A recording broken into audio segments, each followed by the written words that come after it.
Hey everyone, Ripley Sellers with Bob's Watches. I'm here in the studio with Justin for another episode of Vintage of the Week, where we pull aside one fantastic timepiece and share with you exactly why we love it.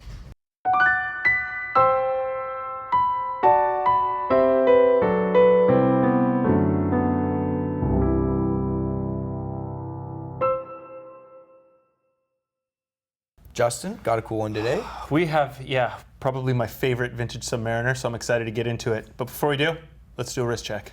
What are you wearing?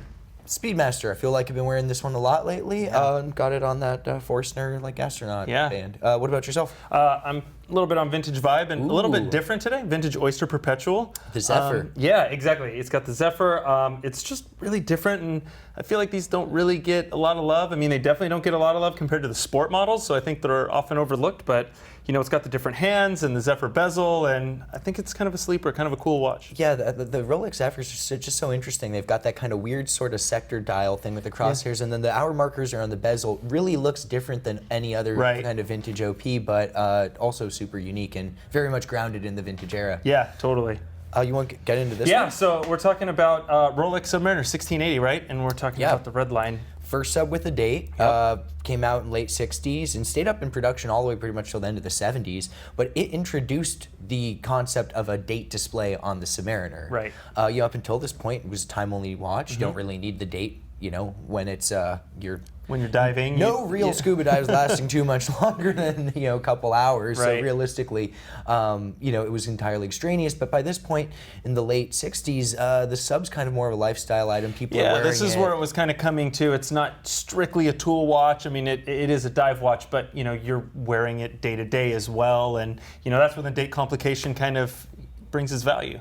Yeah, exactly. And I think it's worth pointing out that this is the only Submariner with a date that has an acrylic crystal. Because on the subsequent model, they switched to sapphire. But then to usher in the date complication, we get the red line dial. And they did this up until the mid-70s. Before then, they switched to the style with all white text. Right. And, that they still do today. Yeah. But I think it's sort of interesting how on this one and then throughout the rest of Rolex's catalog, they like to use red to introduce a new color or rather a new theme or like a new collection, whether it's like the very first like the double red sea dwellers, some of the old like red depth explorers, or in this case the Submariner date with the red sub. Right. That red touch is nice, and I mean, in terms of collectability, people love that red print, right? That like the red sea dwellers, the double reds, the red Submariners. I mean, it's just. I think one, it's so it's instantly recognizable, and people love that. I mean, it's such a sought-after feature on these vintage watches. Yeah, I mean, the sub is such a well-known watch and exists in quite a lot of variations, but with the little pop of red, it's kind of crazy how much of a difference one little thing. That tiny little bit makes such a big difference. And it makes it immediately identifiable.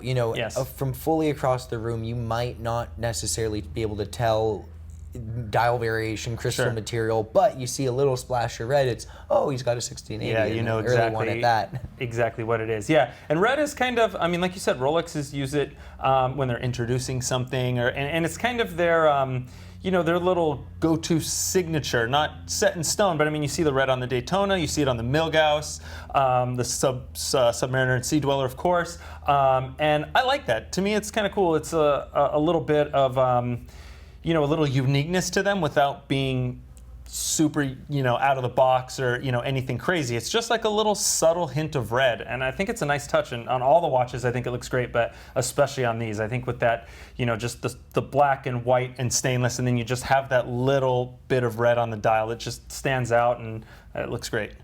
Yeah, and I mean, speaking of looking great, this is a really, really clean example. Yeah, this one's really nice. Shockingly good condition. Patina matches, crisp bevels. I mean, bracelets even tight. It's bezel's not faded at all. For the people who want like a dead stock looking 1680, this is a really good example. Yeah, the bezel's in great shape. The dial's in amazing shape as well. Feet first dial. It is a feet first dial, right? Yes. And there's some difference between feet first and meter first in terms of era and collectability and things. Yeah, I mean, we've been talking about it as a red line dial. It's one thing. I think there's about 6 variations of it because they did it from the time they introduced the 1680 up until the point when they switched to all white dials. One of those variations being one where it's a red line dial, but it's got super luminova, so it glows green in response to light.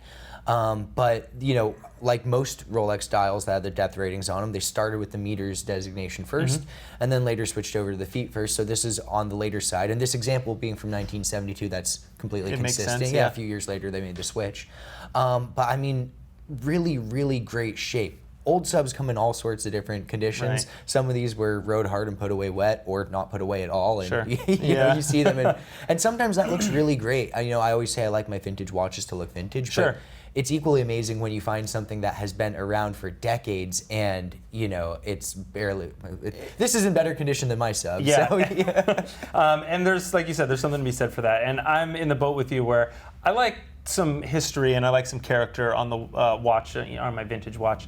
But there's also something special about that kind of almost new old stock piece that's been around for 30, 40, 50 plus years and still looks almost new or in such good condition, for its age. And this is one of those examples, and it's it's really a gorgeous watch. Yeah, absolutely. And I'm curious to hear what you guys have to hear about it. Do you want a vintage watch that looks kind of old and beat up, or do you want one that looks like this, really, really crisp Exactly. and dead stock? Yeah. But I mean, it's kind of a quintessential vintage sub. Yeah. It's redline sub, immediately identifiable as a vintage sub. There's no question as far as, is it a 5512 or 5513? Right. Or, you see a splash of red on a sub, it's, we all know exactly which model it's going to be.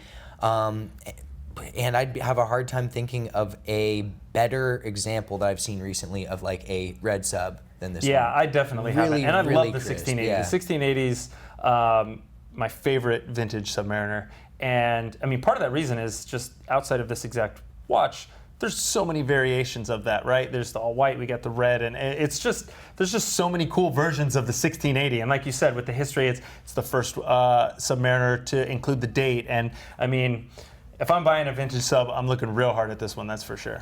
Oh, 100%. If you already have other Submariners, having one with a splash of red makes it, a bit more unique. And we always say there's plenty of room in a collection for more than one sub, and this is a good case in point of how it does offer something. Yeah. Even if you had a different 1680 with an all-white dial, hold them next to each other, they are different looking watches. Exactly. And this one is for sale, right? Yeah, I mean, all these everything watches that we feature on Vintage of the Week are for sale on Bob's Watches. So if you're looking for a vintage sub, you're looking for a 1680, man, this is a good example. Well, that about wraps it up for this episode of Vintage of the Week. Don't forget to join us next time and see what vintage watch we'll have for you then.